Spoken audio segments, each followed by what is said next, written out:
giver and the keeper of life, eh?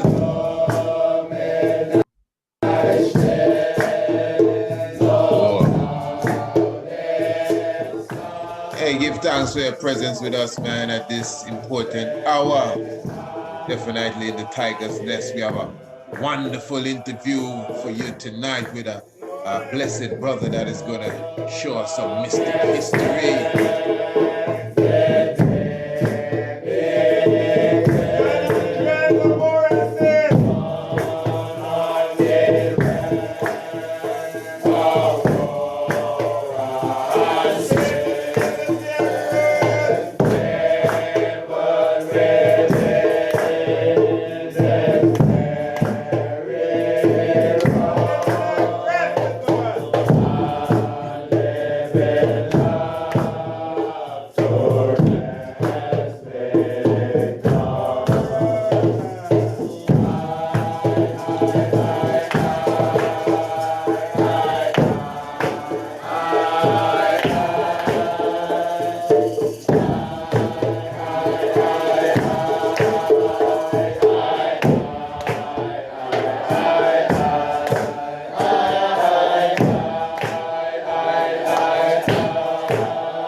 And as we await the entrance of our good brother Ankoma Djed, pardon me, he will be coming in from Trinidad and Tobago, the nation of Trinidad and Tobago. And brother Ankoma Djed or Djed, depending on the pronunciation, is a Kemetic word, by the way. You would know of the Djed representing the pillar, representing the spine, representing the spinal cord. So when you speak of the Djed, it's associated with Ptah and Asar and these different ones. But before the good brother comes in, let me just remind you that it is this Saturday, well, at least depending on whenever you would have heard of this program here or seen this video. I'm talking about this Saturday, the 6th of March, 2021. I mean, the time is here now.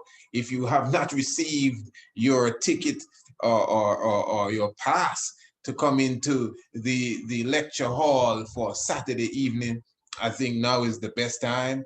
I mean, there's no better time than the now, and now is the time for you to get your tickets. Of course, all the $20 spaces are gone. It's $25, 25 United States currency. You can register by just contacting me at precise@27@gmail.com. And let me make it clear too, even when you pay by the Cash App, you know, unless you're someone we are familiar with, when you pay by the Cash App, you still have to contact us, precise@27@gmail.com. And more than likely, your Cash App may have an email on it. So if we don't hear from you, we will definitely find you. But, you know, we are asking that you contact us as well when you make that contribution using the Cash App. If you do not have the Cash App, still contact us, precise@27@gmail.com, because it is through the email that we will send you your link, your ticket, so you could definitely come into the lecture hall on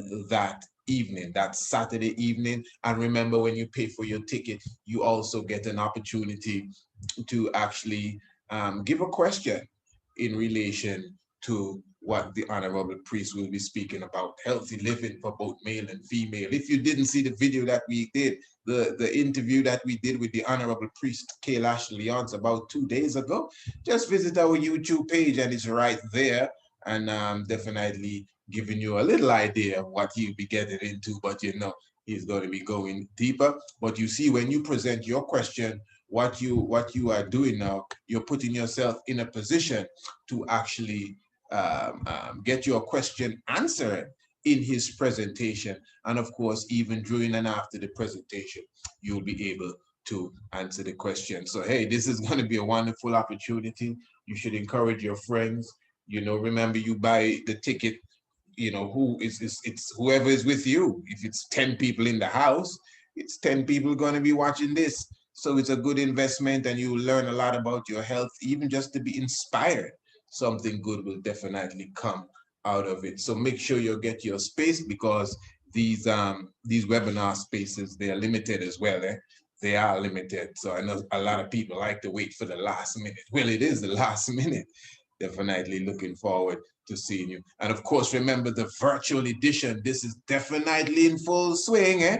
Talking about the 18th, the 19th, and the 21st day of March. Hey, visit us on Facebook, Rastafari Experience Antigua, huh? Rastafari Experience Antigua on Facebook, definitely, and you'll get a lot of information there as it relates to even what will be coming up on the spring equinox. Remember, we're speaking of double hike session, morning hike and the evening hike, and of course the cannabis educational tour. Definitely something. Remember, this is the 18th, 19th, and the 21st day of March virtually. You always hear us speak about the Stargate of the Caribbean. You always hear us speak about, the Stonehenge of the Caribbean. Well, this is where we are. And we're actually opening the heavens for you now because of Mr. COVID and Mrs. Corona. We have definitely canceled the literal tour, the 5-day tour when everybody would have come in and we would have a grand time right here, live and direct. Of course, you would not be able to feel the same level of frequency as if you were here, but it is the next best thing, the virtual edition. Definitely, you should get your tickets today for that whole session that is upcoming. So as I said, in a few moments, we will have, and of course, just contact me, precise27@gmail.com, pardon me, reserve your spot. Of course, the if you want to call it the $100 space is now expired, so the full package is still 120, but I mean, it's 3 days, hours of live vibration with us. This is going to be mighty. So what we will be speaking about today is the origin of Ethiopia. This is what the good brother will be bringing to us, the origin of Ethiopia. And I honestly, we have not fully discussed it, but the brother also hosts a YouTube forum as well. He is, I think, the research, I'll get the details correct in a moment, but I think it is the research officer for the All Mansions of Rastafari in Trinidad and Tobago. And I think he would have been the last person to have interviewed brother Priest Blyden from the Bahamas. And I've reasoned with the brother on and off via the email. So at the same time, I thought it was time that I brought him forward with the unique ideas that he would have. But at the same time, as I said, I do not know exactly what his presentation will be. I'm just trusting that he will definitely give you a little vibes. As I said, he's Ankoma Djed, and as I said, the Djed, represents the spinal cord, it's like the pillar, the Djed represents the ancient staff, Ptah, and of course, the great Asa. So just hold tight in a few moments, and when I say moments, I mean moments. I will bring the good brother to the forefront. Yeah, the celebration continues. And remember that your chalices are available. You can definitely get your chalices.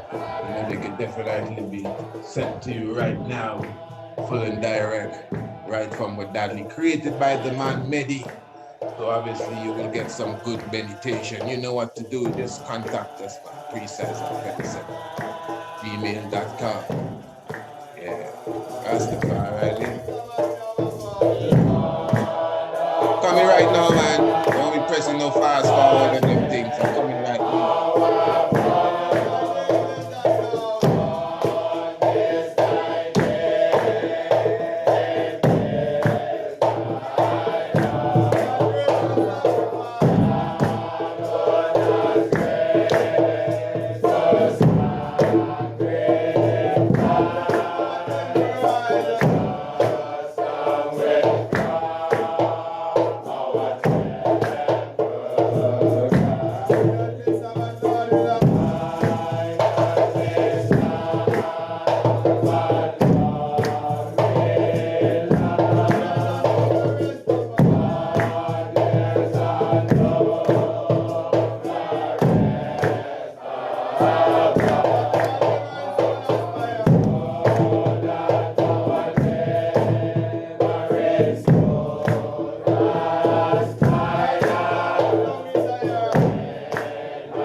Yes, we definitely give thanks once again. As promised, the Honorable Brother is here with us. As I said, well, I introduced him earlier as Ankoma Djed, as you know, the Djed, as is speaking of in the ancient Kemetic hieroglyph, etc. But the brother clearly let me know that we're pronouncing that as dread. And obviously I saw the science, you know, one time.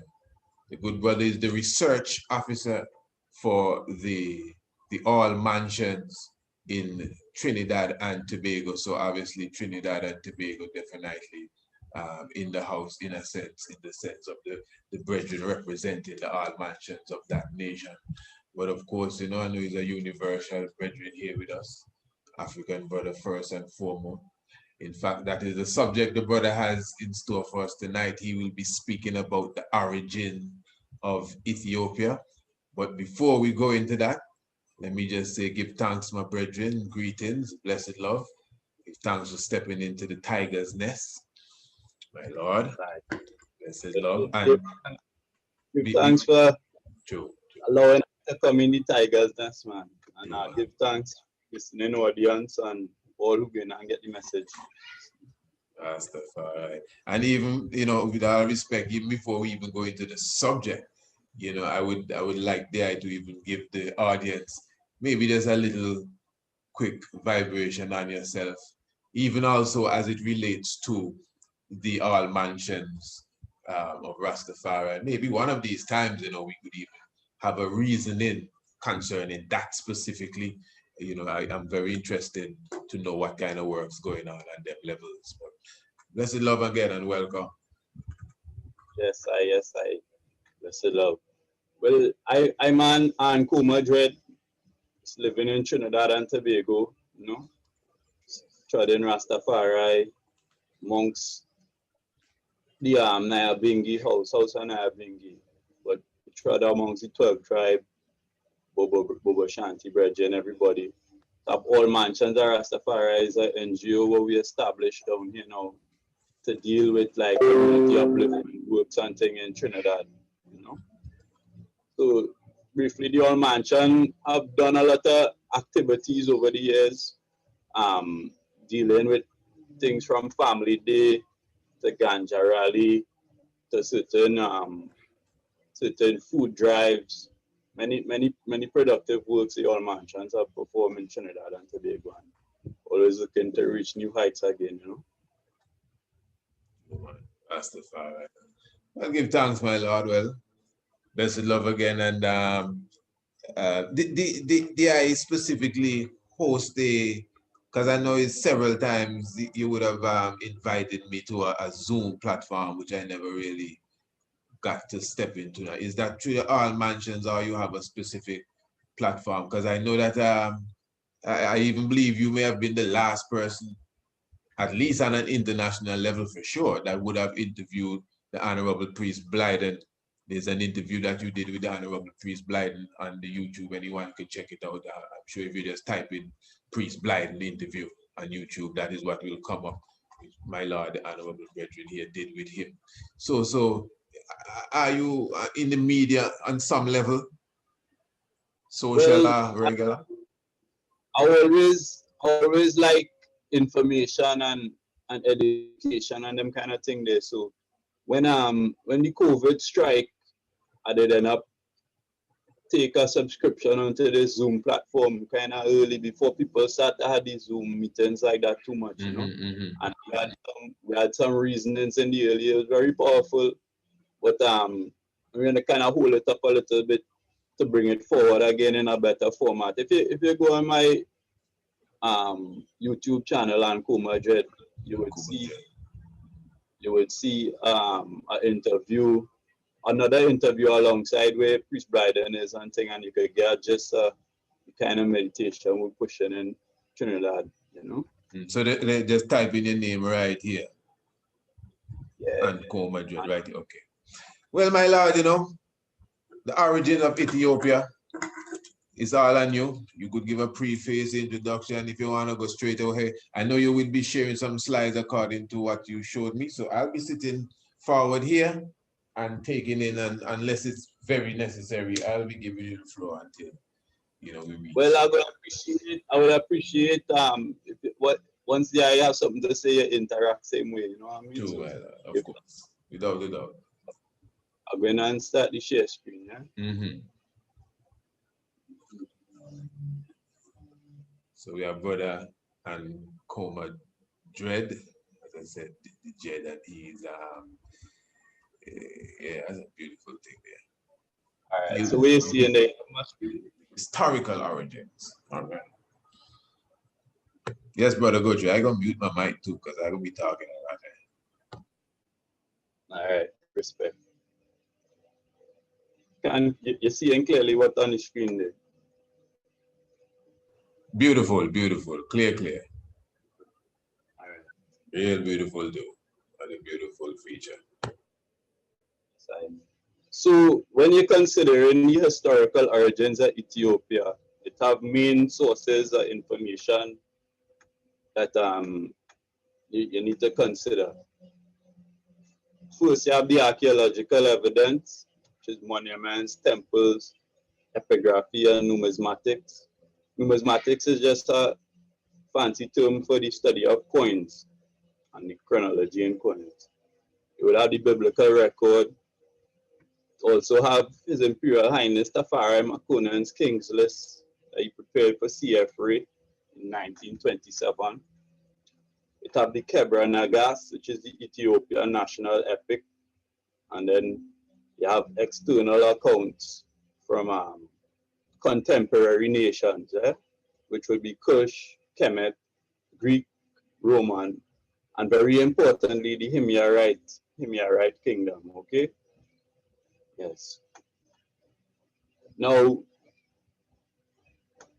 I just roll in with it here because I ain't sure if I get to put these slides all in correct order.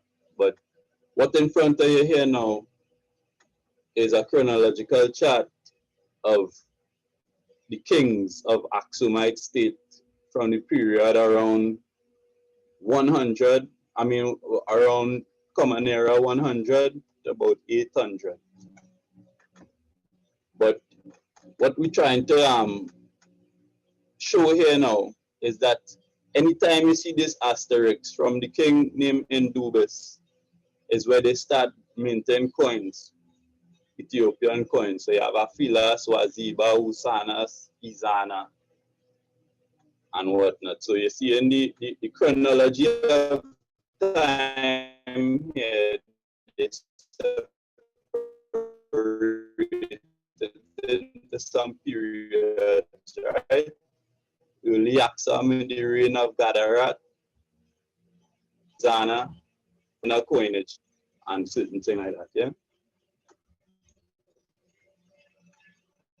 The Aksumite state emerged at about the beginning of the Christian era, flourished during the succeeding 6th or 7th centuries, and underwent prolonged decline from the 8th to the 12th century AD.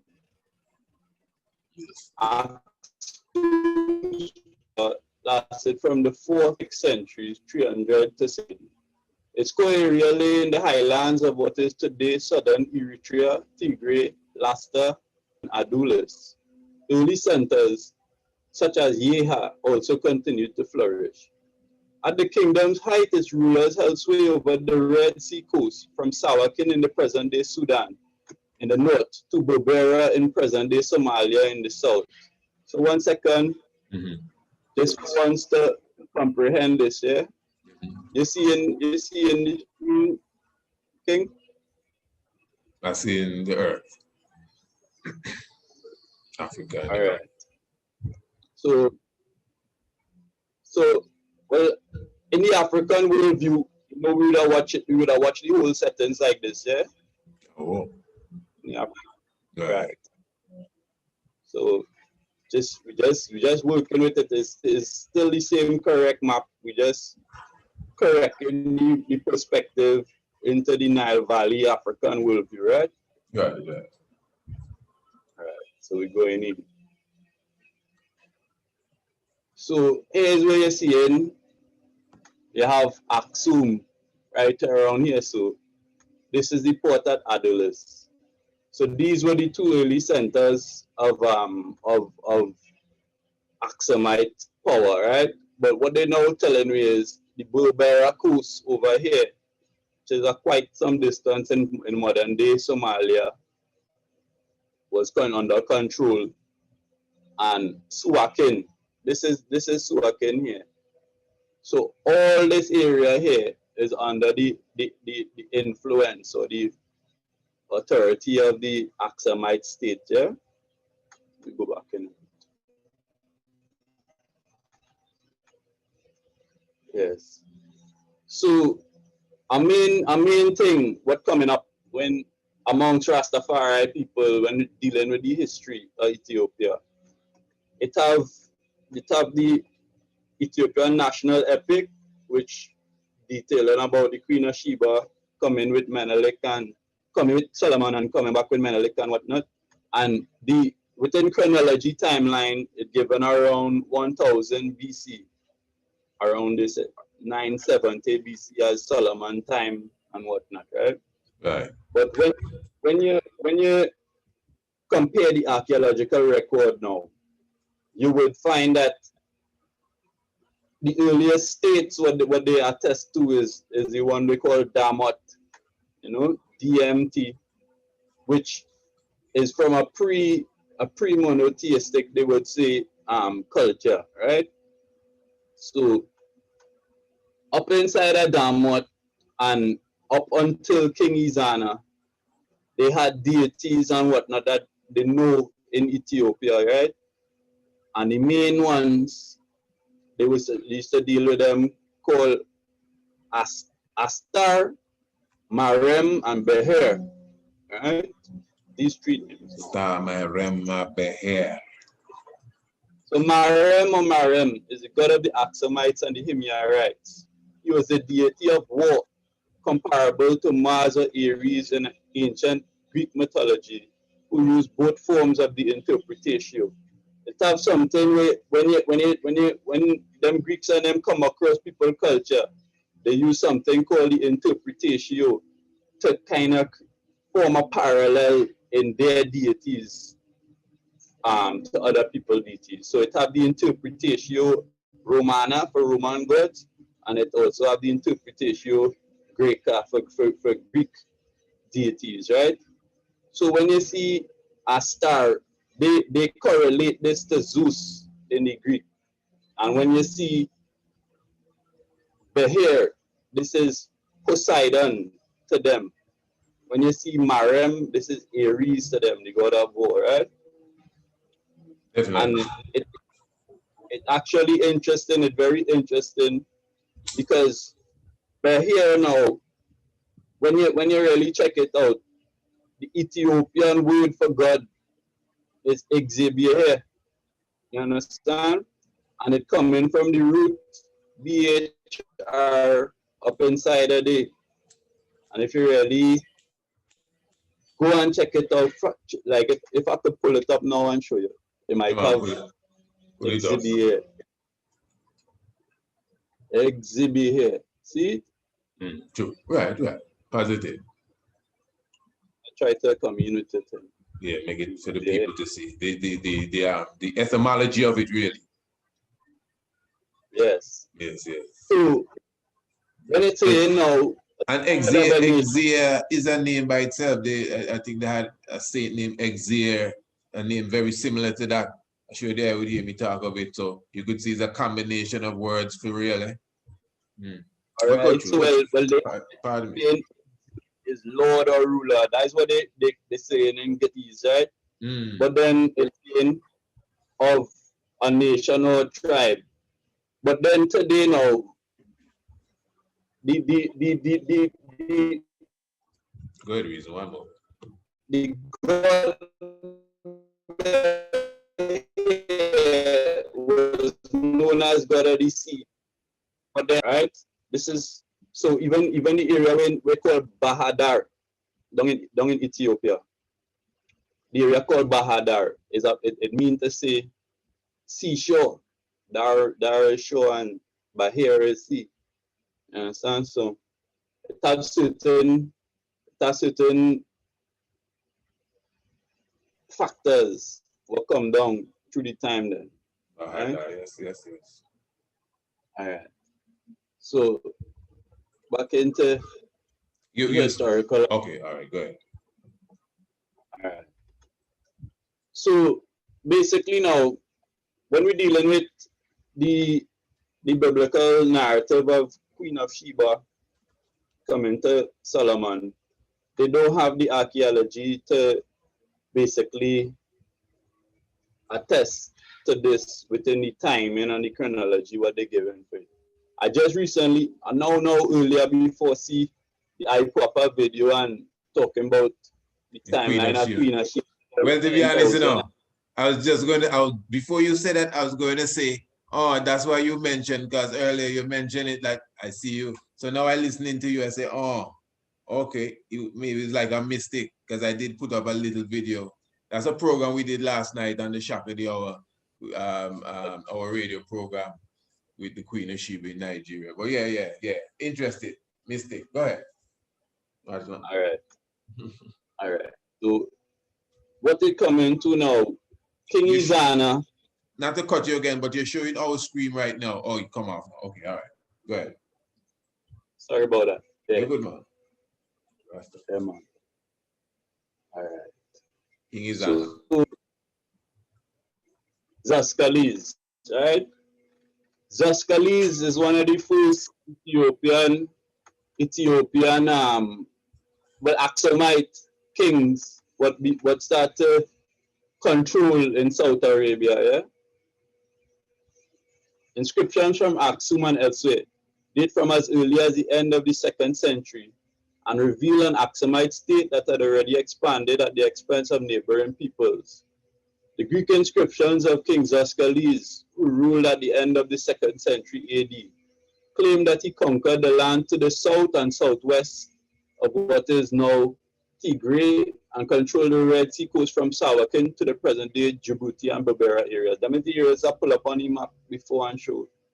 The Aksumite state controlled parts of southwest Arabia as well during this time, and subsequent Aksumite rulers continually involved themselves in the political and military affairs of southwest Arabia, especially in what is now Yemen. Much of the impetus for foreign conquest lay in the desire to control the maritime trade between the Roman Empire and India and adjoining lands. Indeed, King Zascalis is mentioned by name in the Periplus of the Eritrean Sea. A Latin term for the Red Sea is Mare Eritreum. And this is also where they get the name Eritrea, the country, come from. A Greek shipping guide of the 1st to 3rd centuries AD as promoting commerce with Rome, Arabia, and India. Among the African commodities that the Aksumites exported were gold, rhinoceros horn, ivory, incense, and obsidian. In return, they imported cloth, glass, iron, olive oil, and wine. During the 3rd and 4th centuries, the traditions related to Aksumite rule became fixed. Gadara, who lived in the late 2nd and early 3rd centuries, is referred to as the king of Aksum in inscriptions written in Ge'ez, the Semitic language of the Aksumite kingdom. The growth of imperial tradition was concurrent with the expansion of foreign holdings, especially in southwest Arabia in the late 2nd century AD, and later in areas west of the Ethiopian highlands, including the kingdom of Meroe. Right? So what we're coming down to is that the Aksumites. Oh my lord, sorry. You know I don't want to cut you at all, but the source from that last thing you read there. Maybe you I hope maybe you call the source before you read it, if they pardon me, but yeah, the source is key. Look, the source is here is the U.S. Library of Congress, Country Studies. Give thanks. Yes, sir. Blessed Lord. Good. The Aksumite state bordered one of the ancient world's greatest arteries of commerce, the Red Sea, and through the ports of Adolis, Aksum participated actively in contemporary events.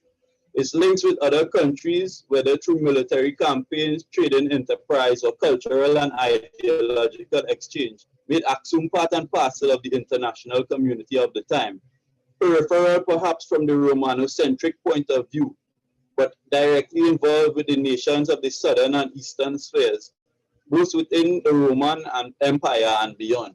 Aksum's position in the international trade and diplomatic activity, which connected the Roman provinces around the Mediterranean via the Red Sea, with South Arabia, Persia, India, Sri Lanka, and even China, tied it too firmly in. A lot of the information concerning the Aksumite Empire coming out of a work from this fellow called Monroe Hay. Is that important? It come like a seminal work, right? This book here, Aksum and African Civilization of Late Antiquity. So the chronological chart was shown before, and a lot of certain information is coming out of this particular book. Right? You can download that book there too. Anybody could download that book off the internet in PDF format. Gadarat was king of the kingdom of Aksum around the year 200, known for being the first king to involve Aksum in the affairs of what is now Yemen. He is known primarily from inscriptions in South Arabia that mention him and his son Begat. Gadarat is thought to have been the same person as GDR, the name inscribed on a bronze wand or scepter that was found in an area near Atsbi and Dara Adigalamo in northern Ethiopia. Gadarat has been equated with the anonymous king of the monumentum Aduletanum, which would date his reign to circa 200 to 230. However, the two rulers are usually thought to be distinct. One thing here now, the inscriptions of GDR represent the oldest surviving royal inscriptions in the Ge'ez alphabet. The oldest of these was found at Adigalamo in the regions of Atsbi and Dara in eastern Tigray region in northern Ethiopia. The area is rich in pre-Aksumite artifacts, and inscriptions of a pre-Aksumite kingdom called Damot have been found in the region. The inscription mentioning Gadara is the only evidence of his existence from the western side of the Red Sea. So western side of the Red Sea, we would have put as, if we flip back this way, they have these inscriptions in Arabia on the western side of the Red Sea. This is the Red Sea. And we're talking about areas across here now. Yeah. So the inscription is read, Gadara, Negusi, Aksum, Tablat, Mazlat, Arg, and El Maka. Right? The Adigalamu inscription was written on a scepter or boomerang-like object. The linguist A.J. Drews therefore interprets Mazlat as meaning a scepter or royal emblem. The inscription's meaning is uncertain, but if Mazlat is taken to mean a scepter, and Arg and Al-Maka taken to be place names or sanctuaries, and according to Alexander Sima, the text could mean Gadara, king of Aksum, gave this scepter into the possession of the sanctuaries of Arg and Al-Maka. The South Arabian expert W.F. Albert Jami, however, translate the inscription as Gadara, king of Aksum, occupied the passages of Arg and Al-Maka. Or Gadara, king of Aksum, is humble before the gods Arg and Al-Maka. Yeah. What I want to come to is to talk about the Himyarite kingdom now, because it was a very important kingdom at a point in time in this late antiquity time, right? So, although Saba, we have heard about the kingdom of Saba. See the key here. They have Hadramot, Saba, Himyar, Kataban, and the Aksumite penetrating across a main center named Najran, right? Although Saba was previously allied with Aksum against Himyar, Both Himyarite and Sabian troops were used in attacks against Hadramaut. Immediately following the conquest of Hadramaut, Shirar Auta allied with Himyar against his former ally Gadarat. A second Sabian inscription from the sanctuary describes the events in the latter part of his predecessor's reign. The inscription tells of a diplomatic mission sent by Sha'ir Auta to Gadarat, the result of which are unknown. However, the text later goes on to describe a war between Saba and Aksum in the southern highlands of Yemen, implying that the negotiations were futile. Aksum lost a battle as a result of the Saba-Himyar alliance, allowing the South Arabian forces to expel Gadarat's son Begat and his forces from the Himyarite capital Zafar, which had been previously held by the Aksum after the Aksum-Hadramaut-Kataba and Saba alliance. So what they're saying is, the previous man, Zascalis, and them, they did control certain areas in South Zafar, but then the Himyarite and them was able to repel the occupying force then. Despite this loss, Aksum still held territory in South Arabia, as evidenced by inscriptions of Luha'at Yarhum, which detail at least one known clash with Habashat troops in Yemen after Gadarat's reign. Peace may have been established after Gadarat's death, but war and Aksumite involvement was renewed under his successors, such as Adiba and Garamat, and the whole 3rd century were to be dominated by Ethio-Yemeni conflicts. Right? So the Himyarite, as I say before, the Himyarite kingdom is something what is not so well known about, but it's very important in the Ethiopian passage of time. The Himyarite kingdom was a polity in the southern highlands of Yemen, as well as the name of the region which it claimed. Until 110 BCE, it was integrated into the Katabanian kingdom, afterwards being recognized as an independent kingdom. According to classical sources, the capital was the ancient city of Zafar, relatively near the modern-day city of Sana. Himyarite power eventually shifted to Sana as the population increased in the 5th century. After the establishment of the kingdom, it was ruled by the kings from Du-Raidan tribe. The kingdom was named Raidan. The kingdom conquered neighboring Saba in 25 BC for the first time, Kataban in 200 CE, and Hadramaut in 300 CE. Its political fortunes relative to Saba changed frequently until it finally conquered the Sabian kingdom around 280 CE. Himyar then endured until it finally fell to invaders from the kingdom of Aksum in 525 CE.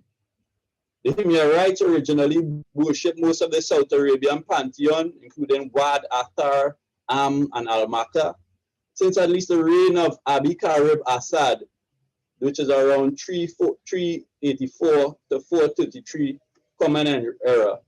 Judaism was adopted as the de facto state religion of the Himyarites.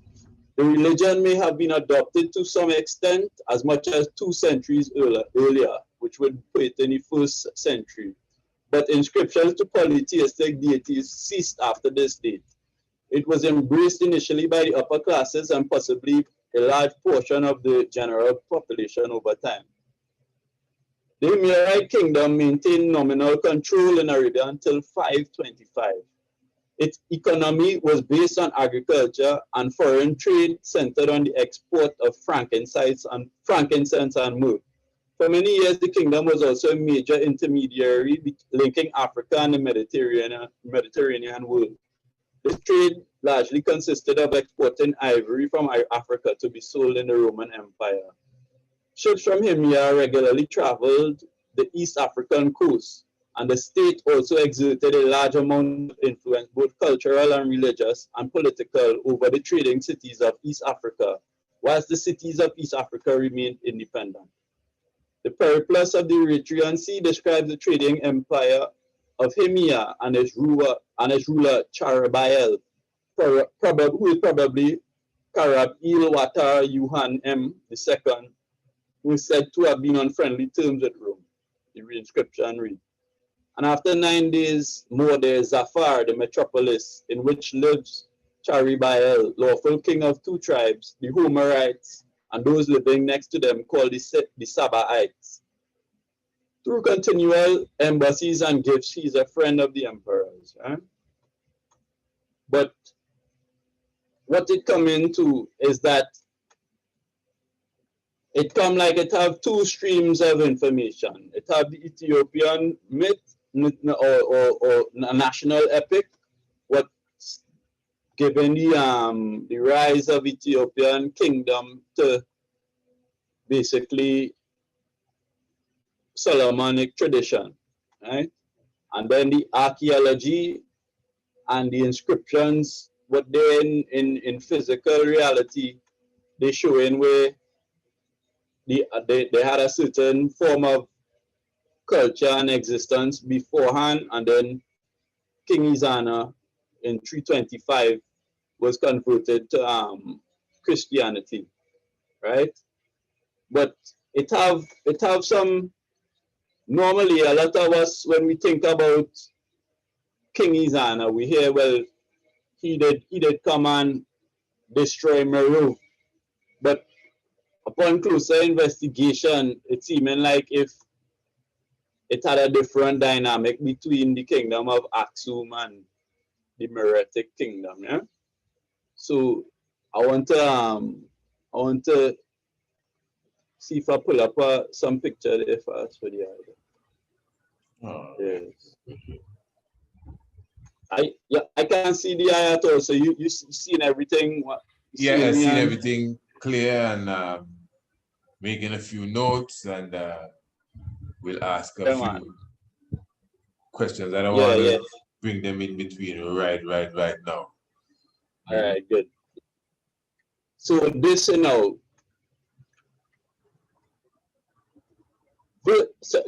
this is out of Stuart Monroe work Aksum, right? The most powerful evidence for contacts are the fragments of 2 Aksumite.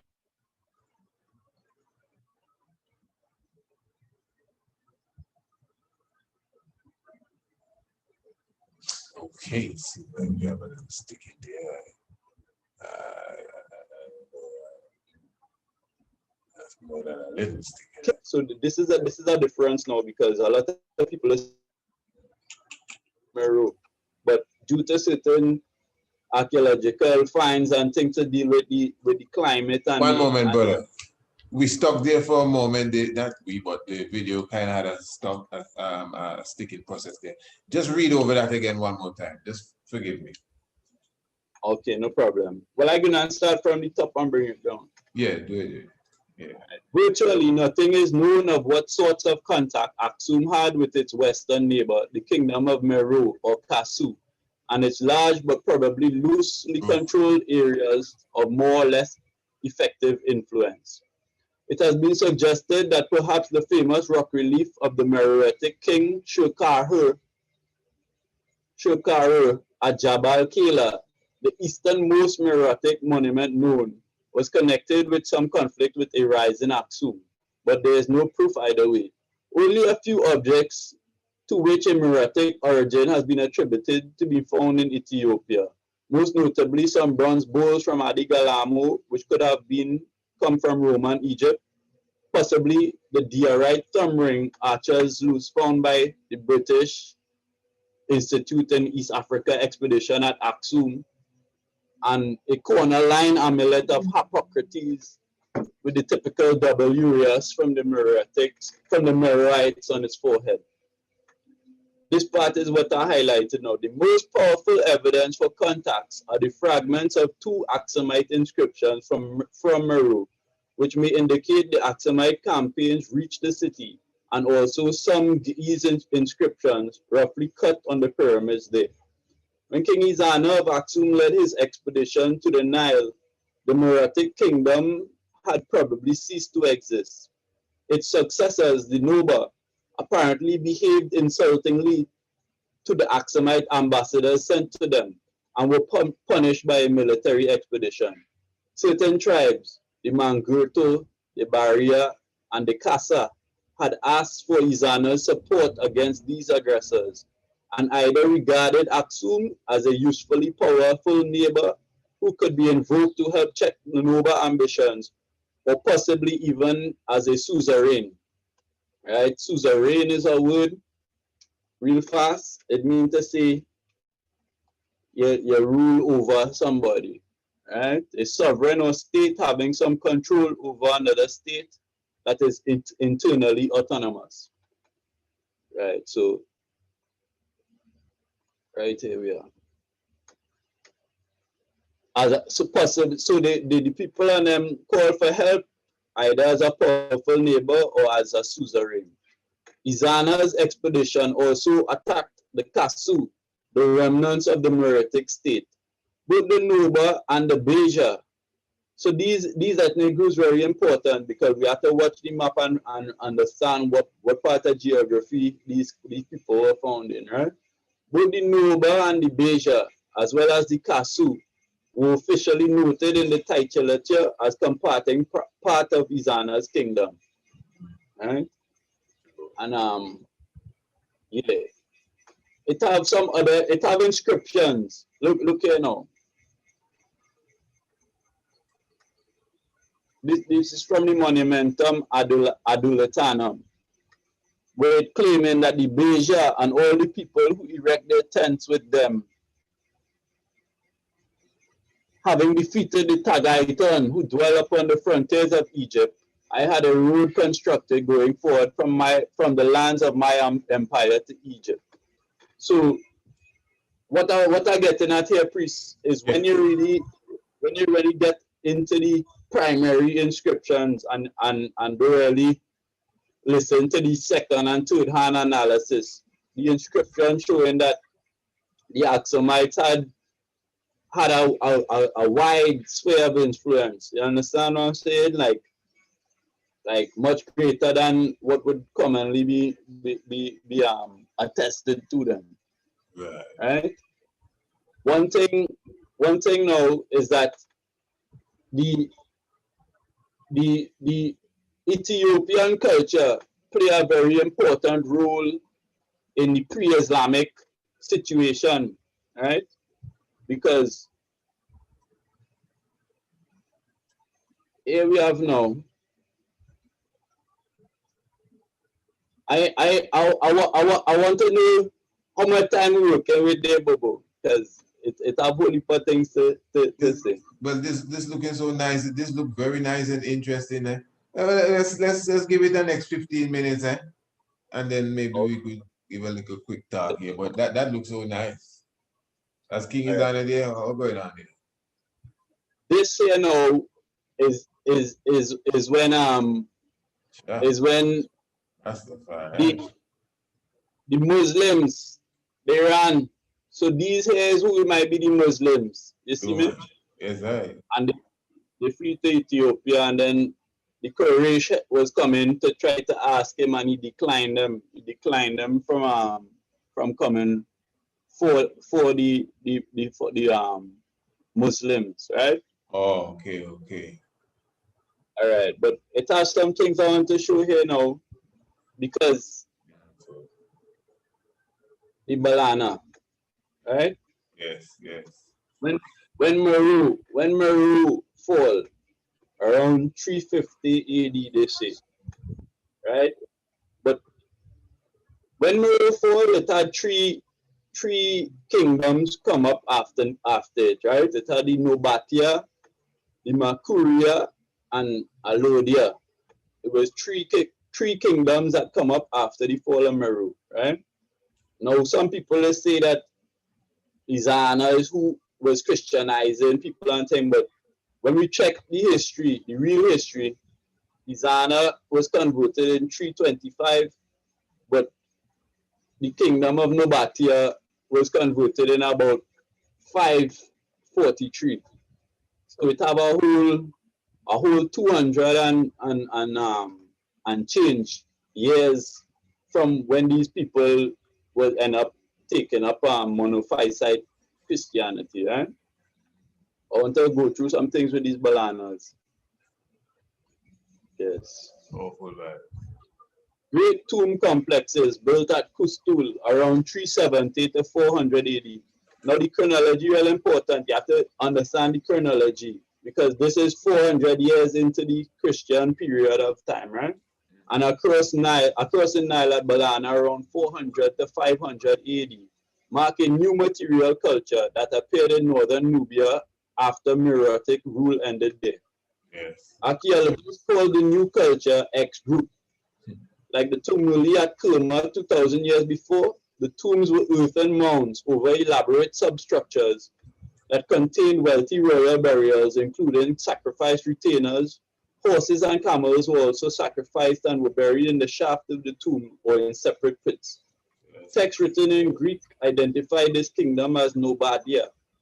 The Nobodians were almost certainly a group of Nubians who migrated into the region from the south or the west around 370 AD.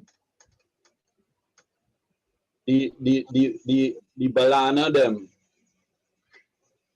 they have a god called Apedemeka lion god, right? Granite lion from Kustul tombs in Nubia from the 4th to 6th centuries AD, also known as the X group of the Balana culture. Female, this is a stele here. Female figures making offerings to Osiris and Horus, Osir and Heru, below a winged sun disk. Behudet, Heru, Behudet. Painted limestone stele from Kustul tombs in Nubia of the 4th to 6th centuries AD, also known as the X group of Balana culture. So, just to remember where we is on thing. So that's in Nubia. That would you the relief you just so that's Nubia, sir. That's Nubia, yeah, that's Nubia. And that's down where the Balana culture and them come from. There you go. Right, so right.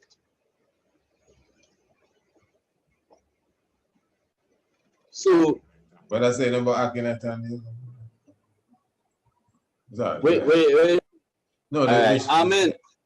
The slide before I had something with Akhenaten, but you do your thing, man. No. Oh, let me show. Yeah, something I just saw. Okay. Yeah, Sudan.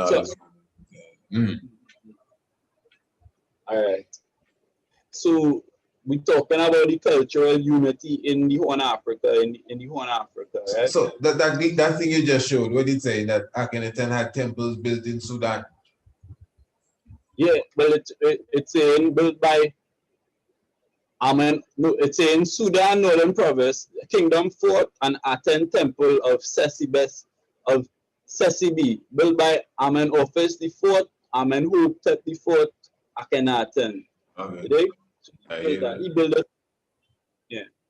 Amen is usually depicted as a man wearing a headdress with two tall plumes rising from a short crown. As Amen-Ra, the sun disk is added between the plumes, showing his connection to the sun. Horus is also seen wearing the headdress of Amen. It is said that also other gods are unaware of his true form, as they were created later than him and by him. His invisibility carries connotations with the wind or breeze, his element in the Ogdoad, and which is seen in the depictions where he carries two high plumes on top of his head, plumes being a sign for wind or air, right? So what I showing here is that these crowns from the Balana culture, all in 400, 500 common era, they heavily have the symbology of Nile Valley, Kemetic, Cushitic culture, yeah? Right. But and this is in basically more recent history than you would expect to find these artifacts. We're watching here. Yes. We have a crown. Nubian king. The crown of a local Nubian king who ruled between the collapse of the Meroitic dynasty in 350 or 400 AD and the founding of the Christian kingdom of Nubia in 600 AD. It was found in tomb 118 at the Balana in Lower Nubia by the British Egyptologist W.B. Emery. Right? These are some more of the kind of material culture what they have for the Balana people, right? They were skillful. They were skillful archers, and they used to have some things to prevent their hand from getting too sore when you're pulling so much string, right? Yes. These are fragments from the royal tombs of Balana and Kustul, right? These are fragmentary things, but I find the symbolism very, very striking, because here with the lion there, terrible, man. That's wow. You would see Heru, right, which is the power. You have a staff here. The staff have an anchor on it. You have a headdress with the double plume and the sun disk, right? Symbol of authority.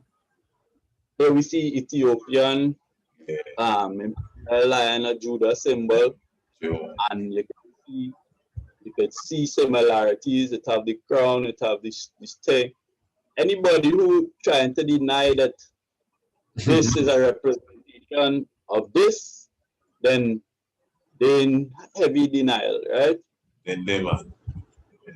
Right. That easy for them to do like that. Bronze votive statue of a soldier warrior on an elephant from Kustul tombs in Nubia, the 4th to 6th centuries AD, also known as the X group or Balana culture. But what I want to point out here is the elephant itself and the shield of the warrior, right? So we see with some more things on the cultural unity. We know the Ethiopian angels and them as look like, and we know about the Ba. You know, in the hieroglyphics or symbolic language of Egypt, the Ba is written sometimes as a winged human head and sometimes as a human-faced bird. It is a part of that is conscious of leaving that bed, and therefore is depicted as a winged human or a human bird. This bird motif, suffice to say for now, that bird symbols for the Ba represents the force that can free itself from the tree of life and soar into the cosmos, liberated from gravity and the material realm, right? So we see the depiction like right here. So this looking like if it come out of Ethiopia, but it is from Meru. You understand? Yes. You know, here a falcon-headed god was worshipped throughout Egypt in prehistoric times, and as Horus, or as we know Heru, the son of Osiris or Osa, and his sister wife Isis or Aset, later became part of the Osirian cult. In this Coptic sandstone carving, 41 centimeters high, executed as late as the 5th to 7th centuries AD in Egypt, Heru is harpooning Set, the murderer of Osiris, who has assumed the form of a crocodile. So, very important again is the chronology and the timeline you're watching, right? This is contemporary with the Christian period, and this is deep, right? And as you can see, we see here Heru on top of a horse, striking the crocodile with a spear. It's called a spear Ascalon. You understand? So it's not BC then. It's not like some ancient long time thing. This carving is created in recent times, not no BC times. Right. Okay, right. So yes, and then we don't know the patron saint in Ethiopia is George, who they say slew the dragon with the spear Ascalon. Well, I find in this image of His Majesty now, which Rastaman we familiar with, I just find it was interesting that it had the plumed headdress, similar like what you see in Heru here, and the white horse and certain things like that, right? Within the symbology. Yes. I'm gonna come out of this a little bit. So yeah, you there with me? You're still seeing me, right? Yeah, still seeing you good. Well, you're on that 15 minutes there now. So maybe we'll All right. grab a little bow around it and see what we say then. All right. Well, I just want to briefly show a scene here where basically on across it's Shimena, the Ethiopian tradition basically was heavily influential in the creation of Islam itself, you know, because we could even see the word Tiwahido, and then which we're talking about the oneness of the nature of Christ, and then they have Tawheed in the Islamic tradition. You know what I'm saying? And I want to point one. They tell a man named Yusuf Asar Yatar, right? Also known in history as Yusuf Dunawas, right? Right. This was a man who rose up, right? So this was a man who rose up in Nehemiah, right, in southern Arabia, and he galvanized them and they had some Christians from the Ethiopian community living in a place called Najran. And this man now massacred the Christians in Najran. Is a thing known in history, right? They massacred the Christians in Najran.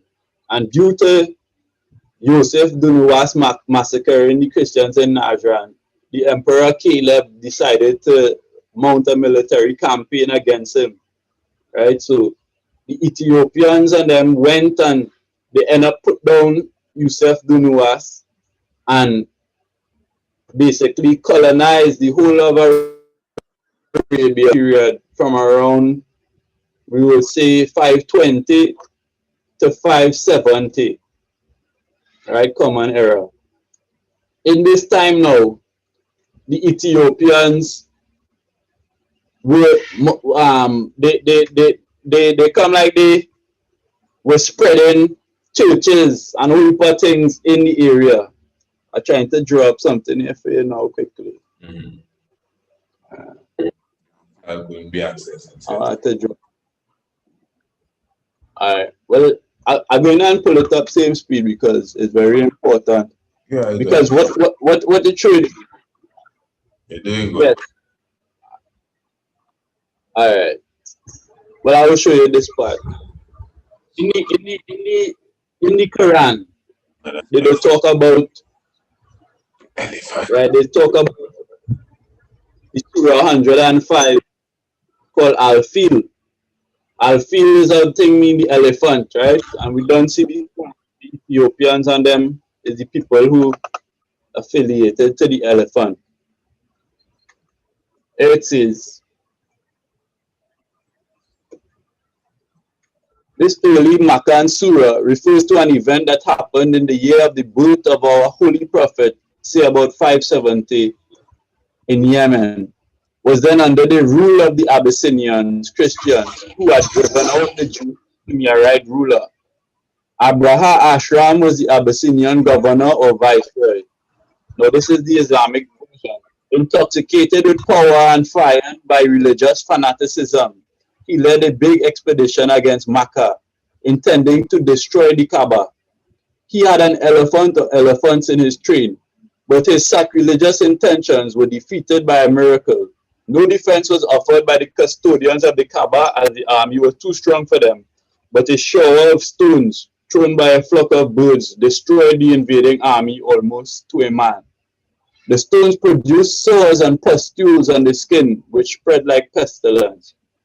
What I'm commentators talking about this thing is want to think, well, they had smallpox or something burst out in the camp. So this is one rendition here. It says, have you not Surah 105 Al-Fil? Have you not considered how your Rab dealt with the owners of the elephant?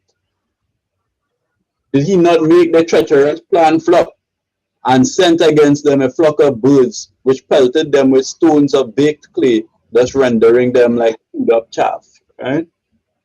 But you know, the Islamic in itself, the Quran, right, have a lot of loan words from Ge'ez, right? And basically the loan words what they have all dealing in a kind of religious is in a religious sphere of speech and of language. Right?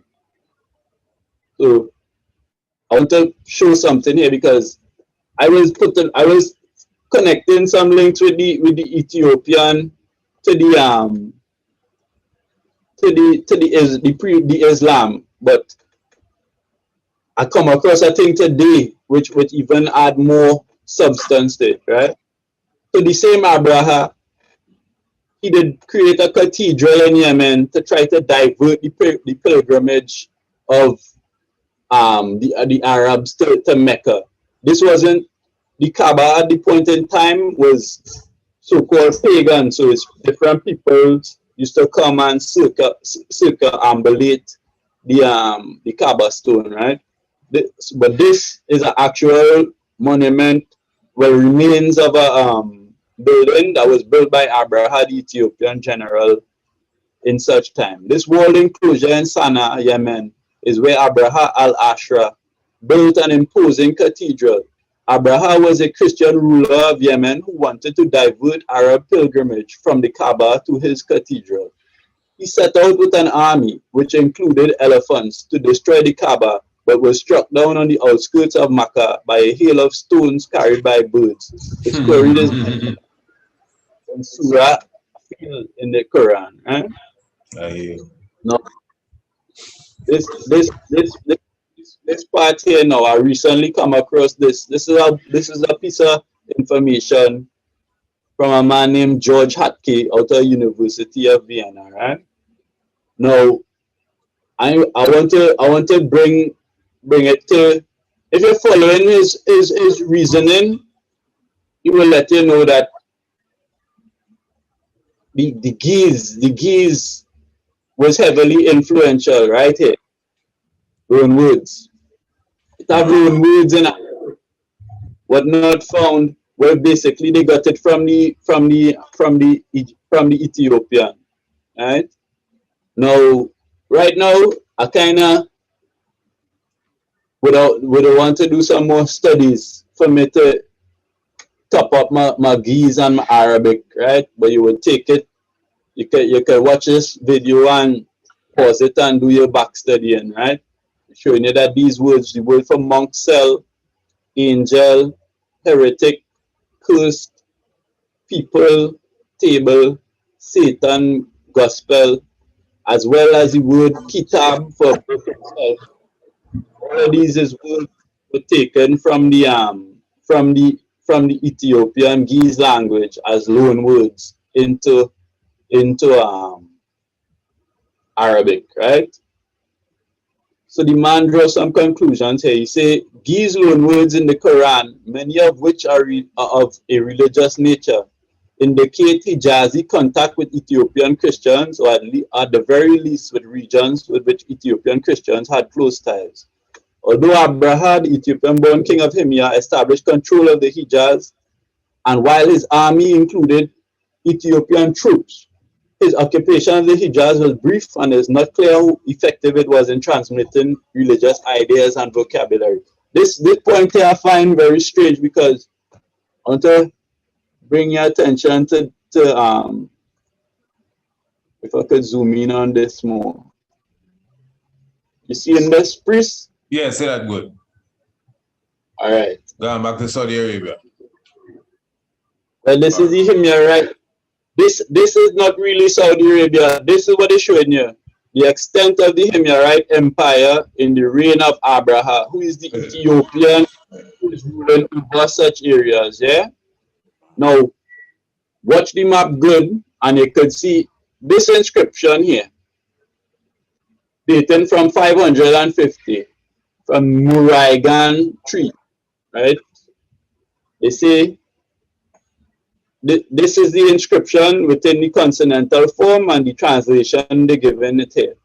The King Abraha, ZYBMN, King of Saba and Duraidan and Hadramaut and Yamanat, and the Arabs of Taud and Taihamat, wrote this inscription when he returned from the land of Mad, when he seized the Arabs of Ma'ad from Mandir and drove out Amr, son of Mandir, and he seized the Arabs of Ma'ad and Hagar and Kat and Tai and Yatrib, which is what is called Medina now, and Guzam.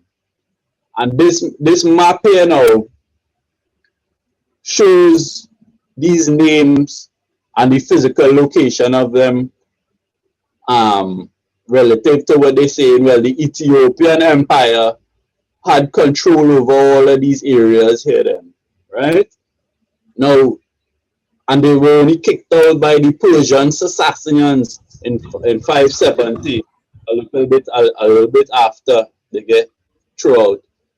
But what is very important now is basically in the Giza inscriptions, what it have over in Yemen and thing, the Millennium was quoting biblical excerpts, right? They have some excerpts from the Psalms and some from the book of Matthew, I believe they say 63.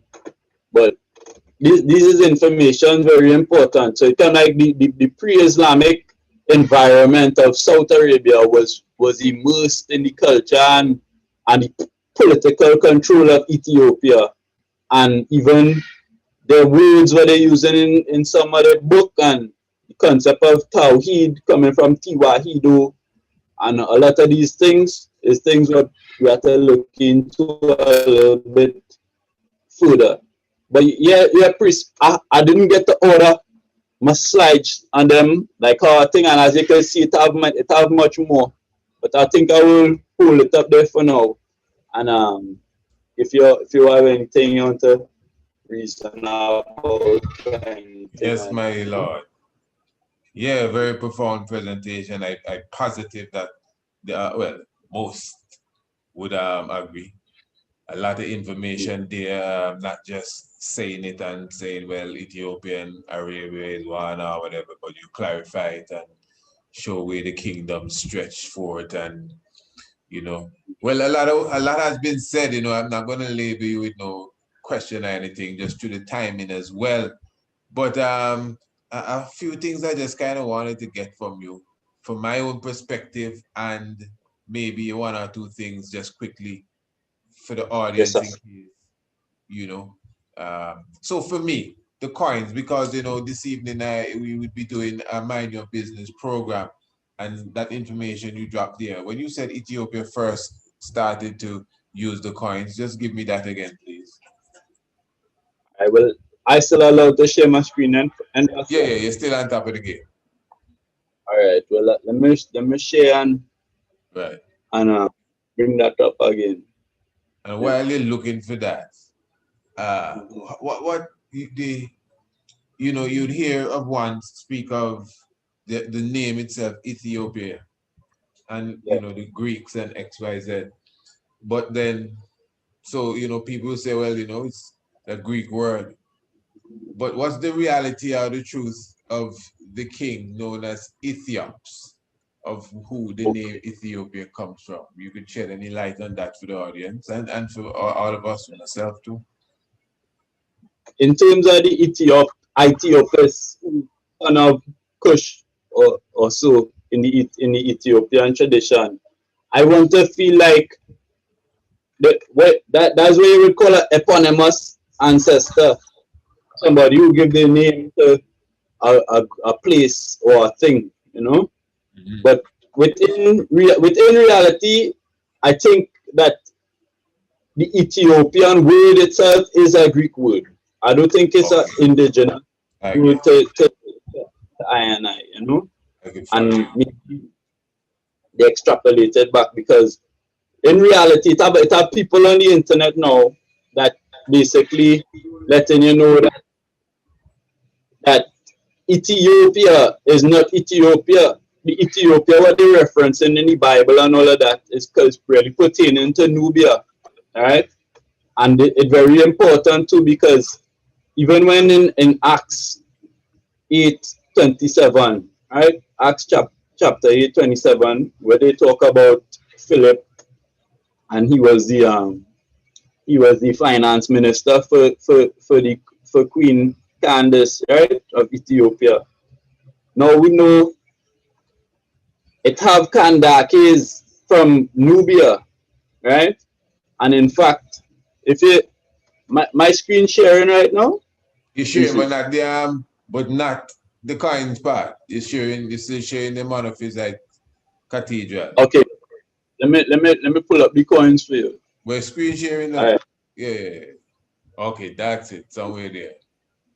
So anyway, you see an asterisk is where they start. So they say the Ndubes is the first niggers who start the coinage, right? You can pull on Wikipedia, you can see the coins and see them in real life and thing.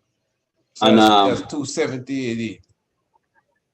270 AD they have Ndubes. So basically, because of these coins, because Aksum was a economic center, they not have maintained their own coins to facilitate trade and whatnot. And then due to this is how they could reconstruct, historians could reconstruct a proper chronology for these rulers. You understand what I'm saying? Right, positive. So let me ask you now, even since we're on the etymology now, Himyar, Himarites and Homerites, you think there's any relation to Hamites within that etymology?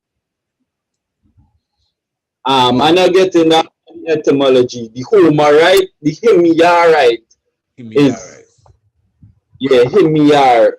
But in terms of, I don't think that is before. When I say Hamarite, Hamites now, I'm not necessarily bringing like a theology or concept, because whether one believe in the theology or not, cultures have adopted these theologies, and words have really sprung from words. So not because it may link back to something like that means I'm kind of validating that long story of Ethiopian being Hamites. I'm just saying, you get where I'm coming from. Yes, I. Okay. But one thing is that when the brother named Yusuf Dunuwas, he's a important character in history, right? So he was a Jewish king from Himyar that started to do like religious crusades against the Ethiopian Christian type, right? But it have inscriptions from him as well, and his inscriptions say that he was doing that because his co-religionists were getting persecuted in let me say in Aksum then. Okay? So he basically alluding to a Jewish presence in Ethiopia concurrent with the Ethiopian Christianity then, right? And one thing important is the Semian dynasty, Semian Gondar, and the Gideon's dynasty. The Gideons.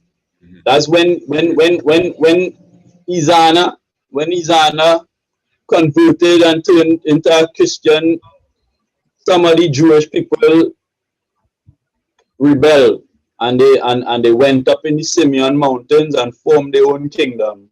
Yeah. What the name of the kingdom was? The Gideon's dynasty. Gideon dynasty. Gideon dynasty. Okay.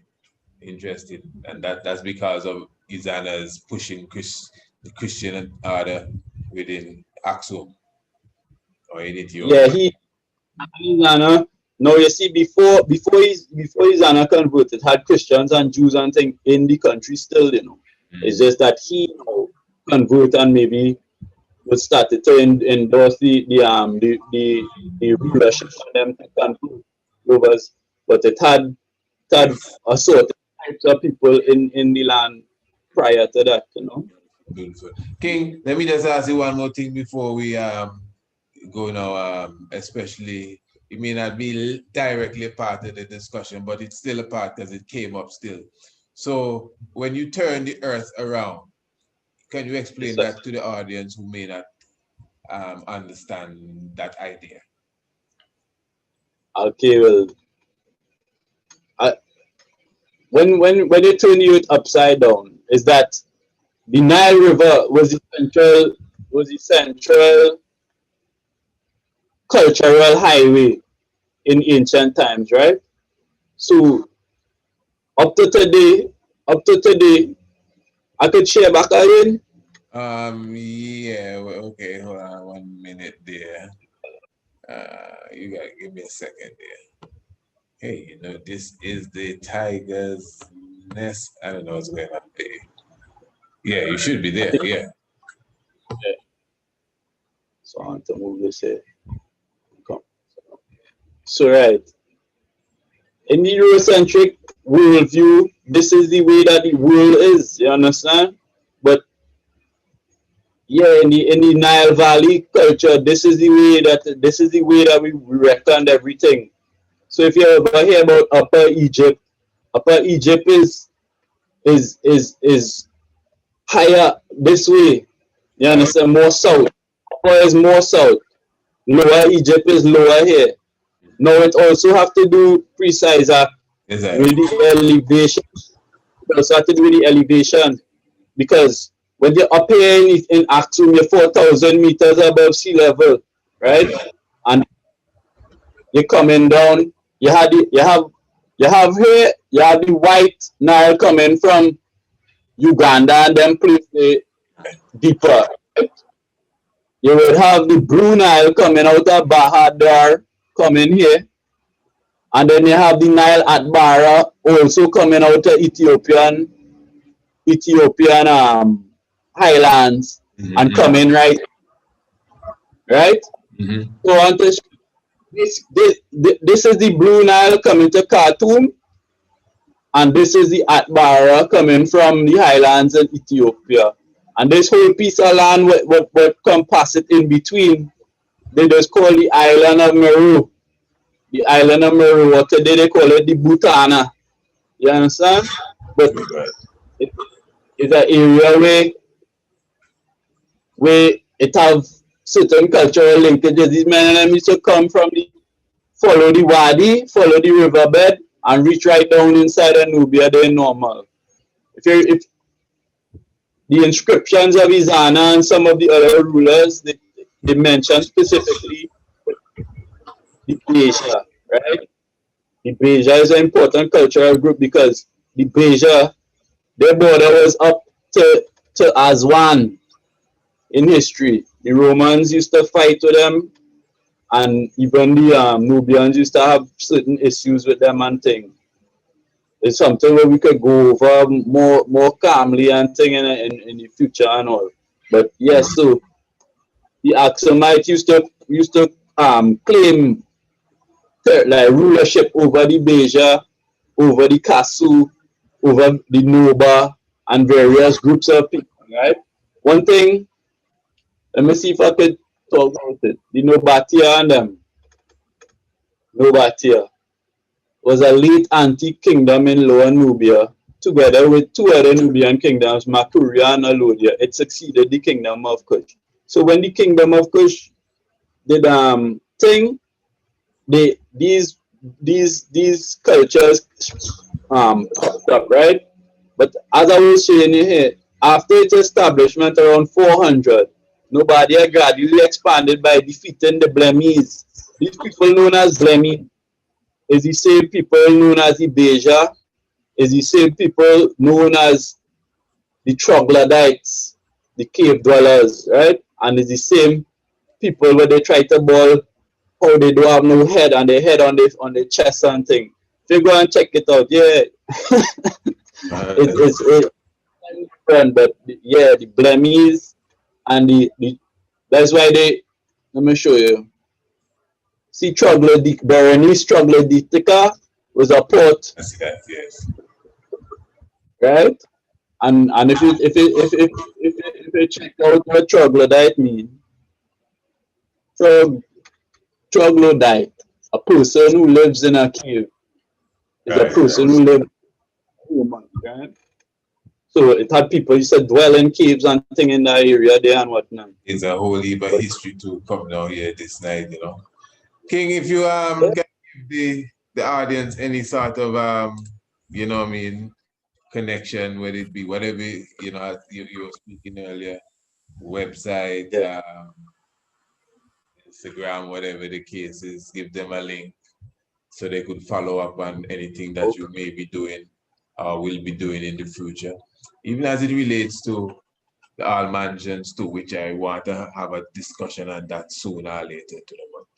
Yeah, we'll get into that. You know, any sort of connection, where they can find you there.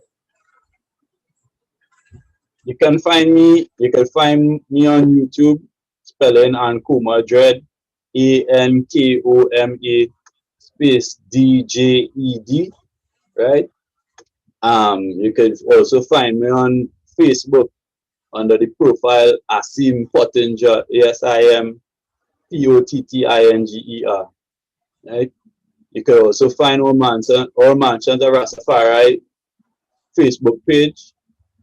Type it in, All Mansions of Rastafari. I also have an Instagram account, same spelling, Ankoma Djed, Instagram and thing. So I have intentions to make some more organized presentations or whatever, you know. But I give thanks. I hail out the eye because throughout the years I always watch your platform and appreciate the work so you just do one thing. So I say, well, I want to come on to the eye show and give this strength and maybe even start some discussions and That'd be nice to some discussions. You know, anyone that could have beside myself, you know what I mean, engage in this reasoning. But you still have more to bring forward in the future. So everything blessed, man. Just in the right time, you know. Yeah, man. So my lord, give thanks. I don't know if there's any. Precise like this one. Go to. Yeah. Yes. I just say it's a kind of overview because everything was shown there could go down into it more substantially and talk about it more deeper. But I just wanted to kind of give an overview of some of the information was collected, you know. That is university sort of presentation there, you know. For real, that is definitely on a college tertiary kind of level information coming out here. And as I said, more details there to go. So yeah, man, it's well appreciated in the realms. Yeah, I tell you the truth. True, well, I hope bless, man. We're gonna do it again. Just blessings to you and yours. As Rastafari, when I was doing this research, it was very exciting for me and a lot of eye openers and to know the history and things better. So I know a man like yourself appreciate what you see here, and I know it have others who tune into you that like them thing too. So yeah, man, yeah, man, definitely, guys, it Gandhi, man. Yeah, Gandhi. But yes, King, give thanks, and they don't know we'll do it again. Give thanks for the moment. Yeah, man, all power, Selassie, Jah, Rastafari. Yes, man. Yes, sir. I give thanks, you know, the man Ankoma with us there, the historical origins of Ethiopia. Pardon me for that. All right, I'm gonna make my move here as well. I want to prepare for a special Mind Your Business. That's this evening. I'll be putting a Mind Your Business together. I hope that you'll be in the house to mind some business with us.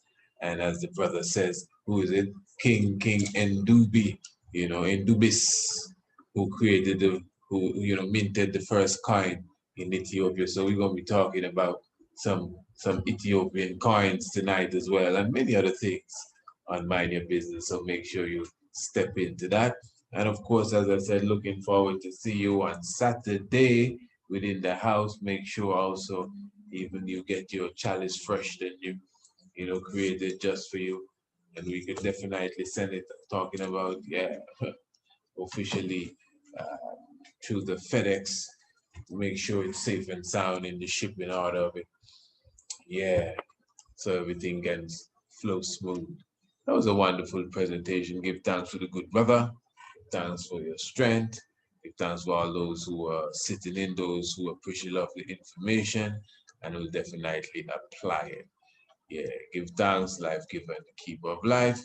In all good doings and say, bless and love and protect and keep yourself. Yeah, Nigga Sai, Selassie, Jah, Rastafari, bless and love.